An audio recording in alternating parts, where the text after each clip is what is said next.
এই দিদা আর নাতনি ঝগড়া হচ্ছে। একদম না, মায়ের মতো একদম কিছু করবি না। আমি দেখে দেবো, সেটা ভালো। আমি যতদিন বেঁচে আছি তখন দেখে দেবো।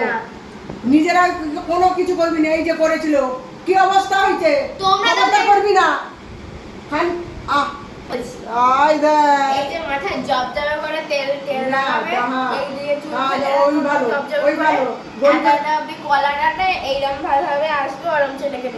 গরিবের ঘরে এইটাই ভালো। তুমি জানো না, গরিবের ঘরে এইটাই ভালো। যেটা বলছে ভালো ছেলে দেখে বিয়ে দেবো, আর এ বলছে তোমরা তো আমাকে এরকম ছেলে দেখে বিয়ে দেবে যা চুল পুল কি রকম, মানে ক্যাবলাদের মতো। সেই যে বলছে ওই নিয়ে ঝগড়া হচ্ছে। ক্যাবলা না তো বাপ, ক্যাবলা তো কি কাণ্ড করে দিয়ে গেল আমার মেয়েকে। শালা চিটিং বাজ, প্রচুর চিটিং বাজ। সে চিটিং বাজ করে বিয়ে করেছে, খেলা একটা পয়সা খরচা করেনি। সর্বনাশ করে দিয়ে গেছে আমার। ও আসবে আমার ঘরে, ওকে মারবো আমি একদম। আমার মুখ জানা, যত থাকবে তত বিপদ আসবে তোদের, আমি বলে দিলাম।